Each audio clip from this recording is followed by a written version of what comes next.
coincidentemente também o presidente da Estados Unidos está na Rio Grande do Sul. E ele parece ter sugerido o nome de Dario para ser convocado. O que você acha da sugestão do presidente? O Brasil tem 80 ou 90 milhões de torcedores, de gente que gosta de futebol. É um direito que todos têm. Aliás, eu e o presidente e eu, temos muitas coisas em comum.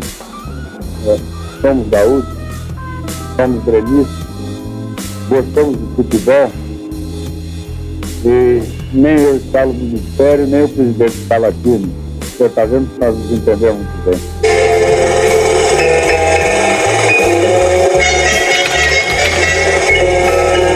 Contra tudo e contra todos, um homem selecionou as suas feras.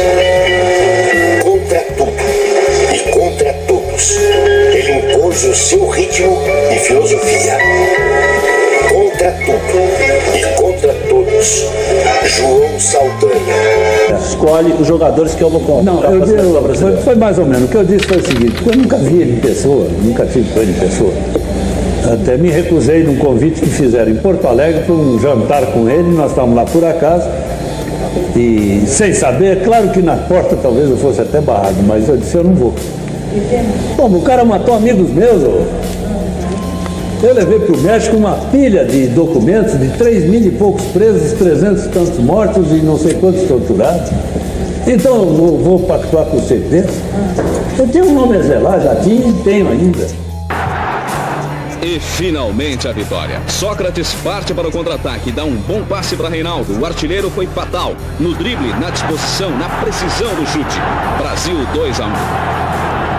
E as referências constantes de Tele Santana, o treinador da seleção, ao comportamento de Reinaldo, podem e devem ser entendidas nesse contexto, trazendo pistas sobre o papel também da homofobia, além da política na não convocação do craque. Vemos na revista Placar que Tele passou a censurá-lo, ora pela amizade do jogador com homossexuais, ora por suas brigas com a namorada, ora por suas ligações com o Partido dos Trabalhadores.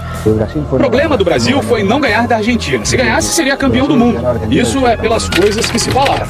Mas os fatos continuam jogando contra Quiroga. No dia que iria decidir o finalista da Copa de 78, os jogadores brasileiros se dirigiam para o estádio para enfrentar a Polônia, quando receberam uma notícia surpreendente. O jogo da Argentina contra o Peru, que seria no mesmo horário do brasileiro, foi transferido para 2 horas depois. O Brasil esqueceu a desconfiança e venceu a Polônia por 3-1. Resultado que deixou a Argentina na obrigação de golear o Peru por pelo menos 4 gols de diferença para chegar à final. Quem acompanhava as duas seleções sabia que o brasileiro podia acreditar, mas foi só a escalação peruana ser divulgada que as suspeitas de armação ganharam força.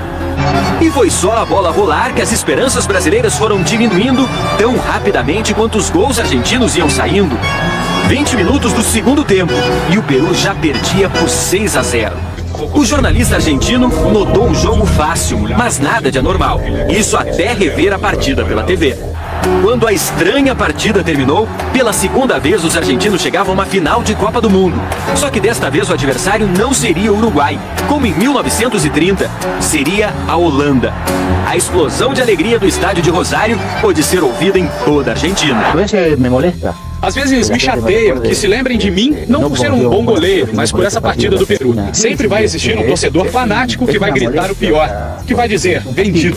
Falta perigosa para o Brasil. Em desespero, ao mesmo tempo tentando retardar a partida e tumultuar o ambiente, Moepo Ilunga sai correndo da barreira e chuta a bola para longe. Ao contrário do que a mídia internacional disse sobre Moepo Ilunga, na época desse jogo, ele já era um atleta bastante experiente. Lateral direito, o atleta de então 25 anos atuava pelo Mazembe e já havia conquistado 2 vezes a Champions League africana. Em entrevista ao livro Death or Glory, The Dark History of the World Cup, de John Sperling, ele disse: "Você acha que eu me faria passar por idiota deliberadamente? Você precisa lembrar que nós estávamos jogando por nossas vidas." O Brasil ainda marcou o 3º gol, com Valdomiro, mas esse foi o placar final.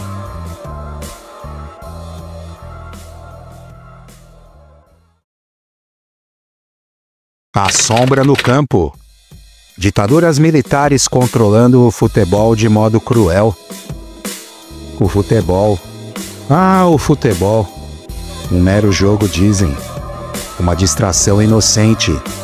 Mas sob a bota férrea dos tiranos, ele se tornou algo mais sinistro. Um palco de tormento, onde a glória foi um disfarce cruel e a paixão uma armadilha. Não se engane, não olhe apenas para o brilho do sol no gramado, para a histeria forçada da torcida. Olhe para as sombras, para os porões onde os gritos se sufocavam e as almas eram dilaceradas. Pois o futebol, essa miragem de liberdade, foi violentamente dobrado, transformado em uma ferramenta de opressão. Cada chute, cada gol, uma gota de sangue na mão dos ditadores. O que trazemos aqui não são meras memórias esquecidas. São ecos de um pesadelo que ainda ressoa. Uma crônica perturbadora de como o esporte mais amado do planeta foi esmagado, maculado, submetido à vontade implacável daqueles que respiravam tirania. Datas, nomes, locais, cada um fio em uma teia de horror tecida com o sofrimento alheio, onde a bola rolava não por alegria, mas por medo.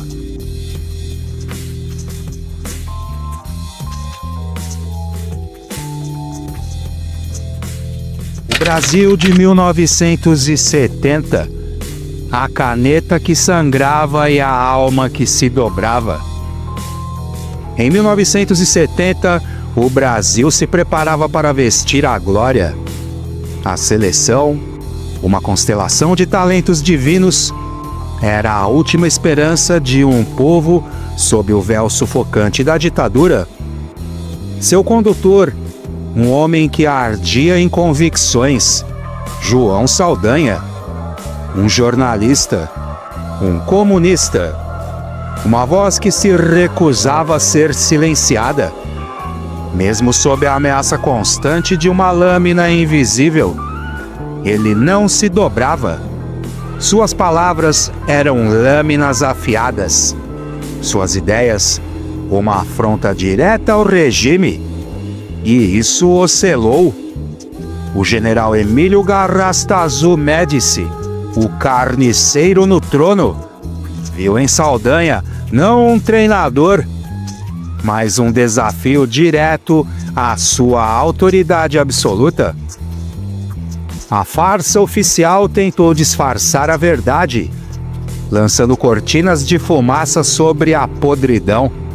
Abre aspas, motivos de saúde, divergências táticas, fecha aspas. Mentiras.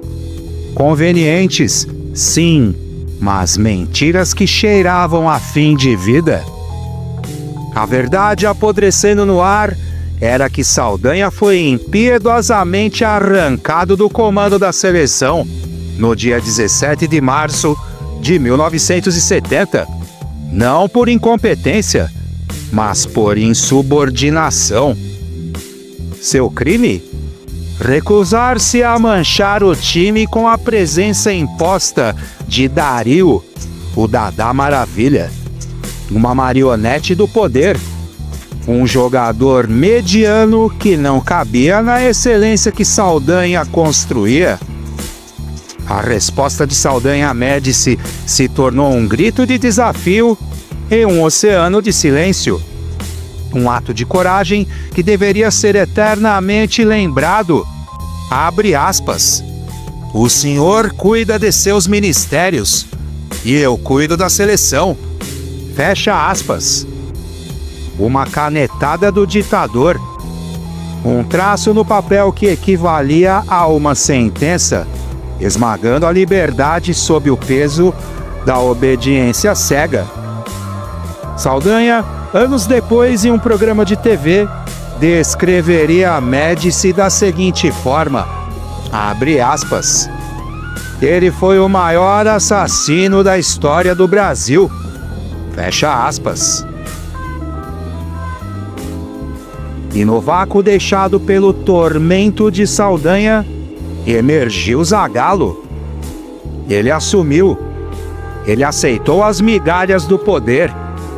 O esquema tático, a espinha dorsal de um time invencível, foi legado de João Saldanha.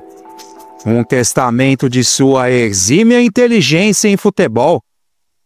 João Saldanha, um estudioso do jogo, montou um time para as eliminatórias de 1970, que era uma máquina de precisão.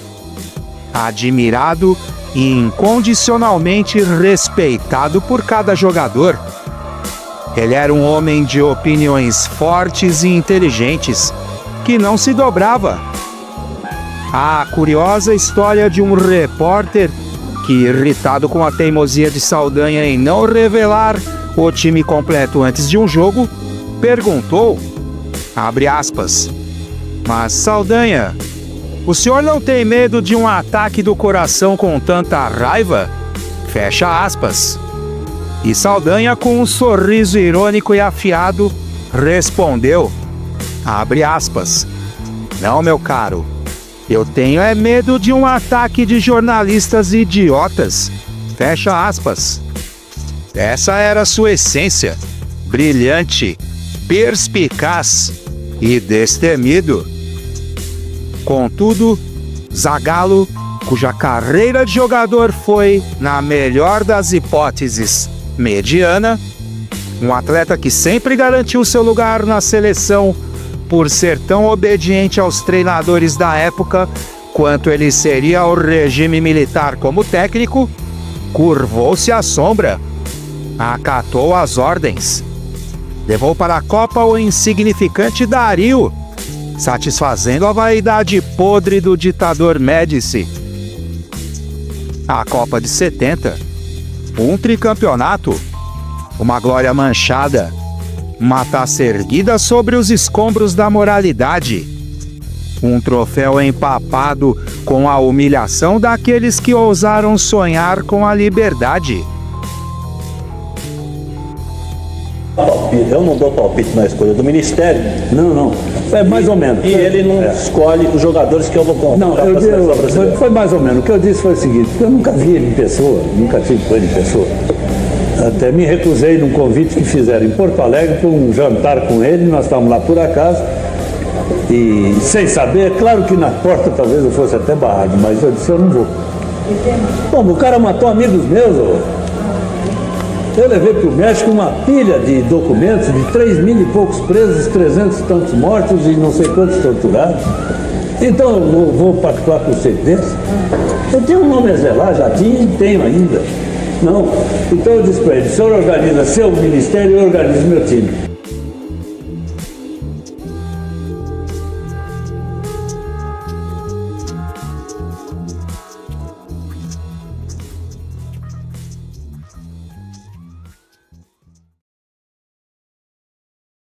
O talento amaldiçoado.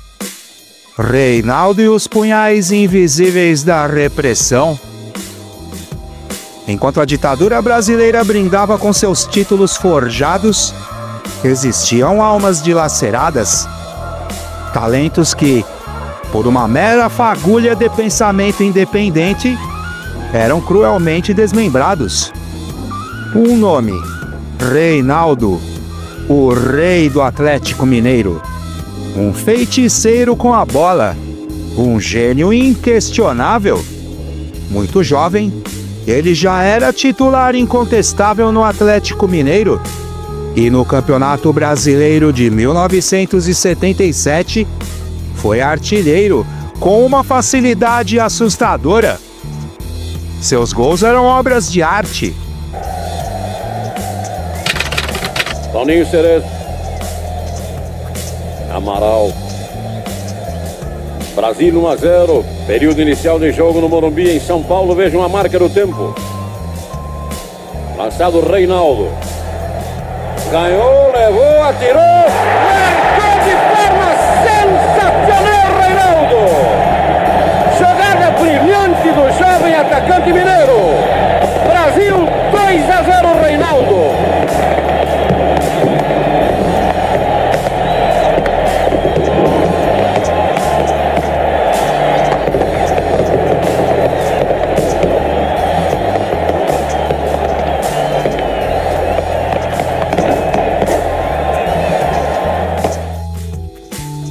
Sua presença na seleção era fervorosamente desejada pela torcida, um clamor que os generais se esforçavam para abafar. Ele atuou na Copa de 1978, mas a sua presença foi um tormento para os que desejavam silêncio. Após comemorar um gol contra a Suécia na primeira rodada da Copa de 78, Reinaldo ergueu o punho cerrado ao alto, uma postura ativista que ecoava os grupos ativistas americanos, como os Panteras Negras. Um desafio mudo, mas ensurdecedor. Essa imagem, esse ato de insubordinação silenciosa, foi um veneno para os militares. Reinaldo foi rechaçado pelos generais. Seu gênio, uma luz ofuscante demais, precisava ser apagado. A perseguição a Reinaldo não foi apenas a negação de uma camisa. Foi a tentativa de esmagar o seu espírito. Em 1982, no auge de sua forma, ele foi expulso do grupo da seleção da Copa por Tele Santana. O motivo oficial? Uma piada. Lesionado. A verdade, um miasma fétido que pairava no ar, era que Tele Santana, um fantoche do conservadorismo e da obediência cega ao regime, não suportava as amizades de Reinaldo com pessoas LGBT. Um preconceito imundo que não apenas roubou do Brasil um talento inestimável, mas expôs a podridão moral imposta por uma ditadura que editava até mesmo quem podia amar. Quantas glórias foram roubadas de sua carreira, não por falta de habilidade, mas por sua alma livre. A teia de aranha do regime e seus cúmplices se estendeu para além das 4 linhas. A própria história do Atlético Mineiro foi manchada pela farsa da final do Campeonato Brasileiro de 1980 e da Libertadores da América de 1981. Nessas noites sombrias, o Atlético foi abertamente roubado pela arbitragem para favorecer o Flamengo, o queridinho dos militares e da Rede Globo, a voz amplificada da opressão. Lances bizarros, decisões que desafiavam a lógica, tudo organizado para garantir a vitória do time do regime, o Flamengo. O futebol, um dia um santuário de justiça e talento, se tornou um pântano, onde a integridade era sacrificada para ungir os fantoches do poder.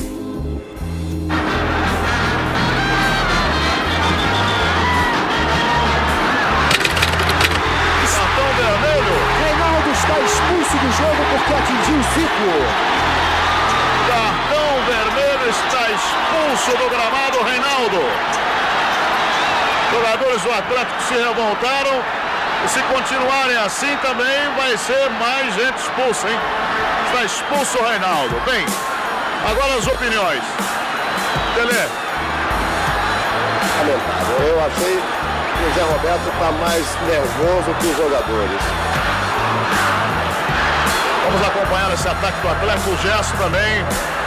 O Reinaldo está ali fora do banco gesticulando. O Gerson, a expulsão do Reinaldo.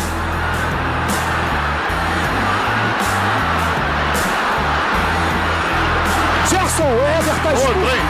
Outro. Éder está expulso de campo. O Éder.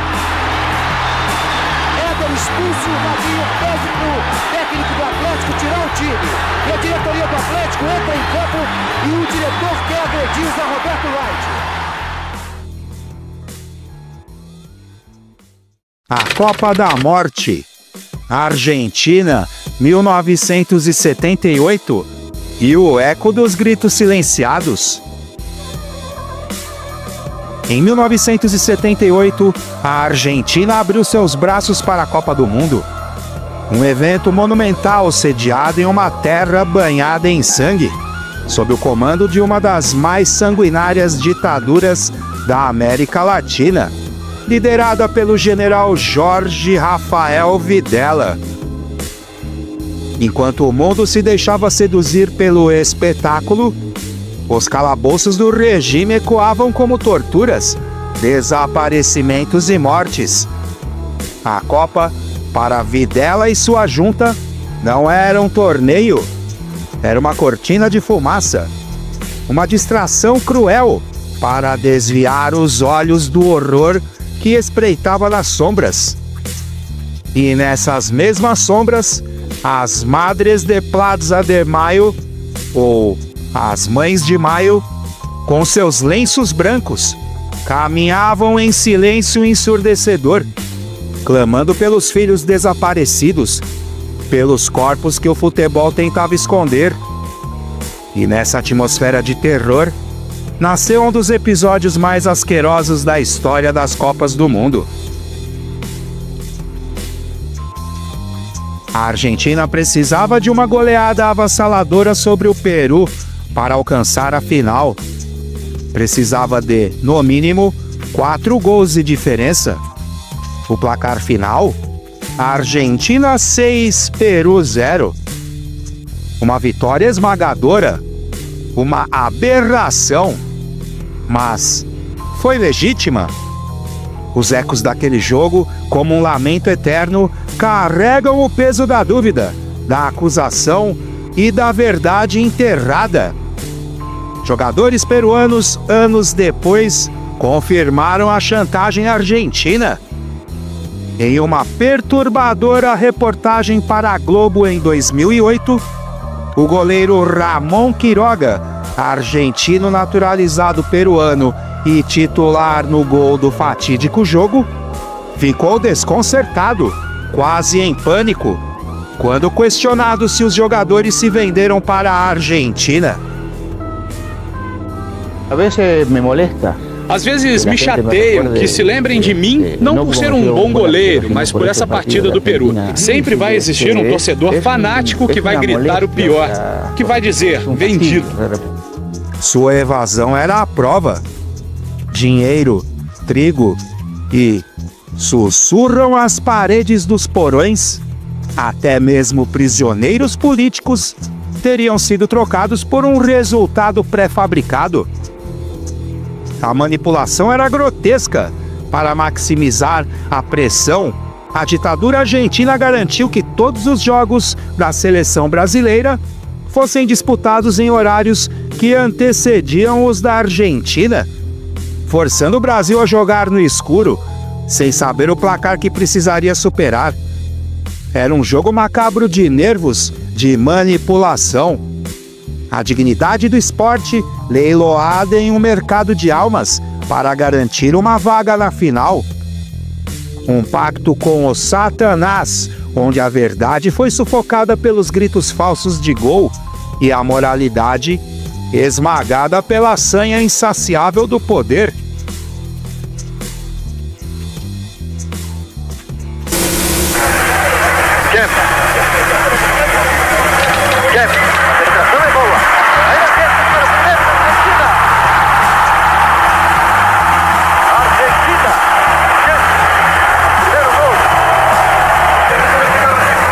Argentina na intermediária, Kemp. Penetração é gol. Roberto Rojas. Bertoni. Cruzamento perigoso, Supitar. Na rota. Quiroga. Escanteio.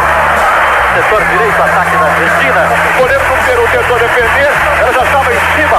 Olha lá. Argentina. Quiroga olhou a passagem da bola. E a Argentina vibra. O Tarantini marcando o seu gol. Velasquez na área, avança também e Quiroga. Passa o Cícero. Olha o toque baixo da Argentina. Mata a atividade. Glória do estádio. Vindo o técnico. Faz mais um gol. Argentina pela esquerda, na Rosa. Agora as quartas de finais, está sendo desclassificado nesta partida de uma goleada facílima. Olha lá. Ortiz, Argentina. Vamos ficar ao lado do Brasil, que vai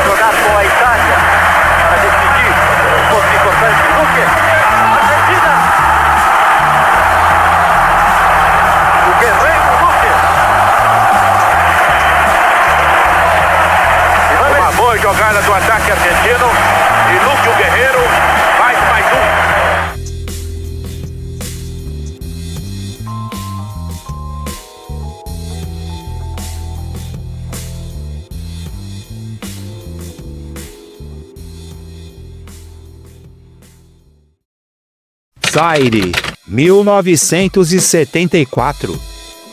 O medo como zagueiro, a morte como árbitro. A Copa do Mundo de 1974, na gelada Alemanha Ocidental, presenciou uma tragédia em campo que transcendeu o mero placar. A seleção do Zaire, que hoje se chama República Democrática do Congo, em sua única e fugaz aparição em Copas, carregava sobre seus ombros não apenas o peso de uma nação, mas a sombra sufocante de um regime brutal. O ditador Mobutu Sese Seko, um monstro que governava o Zaire com punhos de ferro, exigia resultados. A cada derrota, a pressão se tornava um abraço mortal. O medo se materializava no ar que respiravam. Após as duas primeiras derrotas na fase de grupos, uma ameaça gelada, um sussurro de morte, pairou sobre a delegação do Zaire. Mobutu, em seu delírio de poder, teria enviado uma mensagem inequívoca, uma sentença de sangue. Abre aspas. Se perdessem para o Brasil por mais de 3 gols, não haveria retorno para casa. Fecha aspas. Uma condenação para homens que apenas queriam jogar. Imagine o terror que corroía os corações destes atletas. Imagine a pressão insuportável de jogar não contra adversários, mas contra a própria morte, a cada passe, a cada chute. Na partida contra o Brasil, o placar final foi Zaire 0, Brasil 3. Os jogadores do Zaire em campo não estavam lutando contra o brilho dos craques brasileiros, mas contra o fantasma implacável de seu próprio carrasco. O zagueiro Mwepu Lunga, em um dos lances mais perturbadores e dolorosos da história das Copas, chutou a bola antes mesmo de o árbitro apitar uma falta, em um ato que não era de irresponsabilidade, mas de puro desespero. Não era falta de técnica, era o terror, era o medo nu e visceral, comandando cada músculo, cada pensamento em campo. Um lembrete congelante de como a política do terror pode pulverizar o espírito humano, até mesmo no palco onde os sonhos deveriam florescer.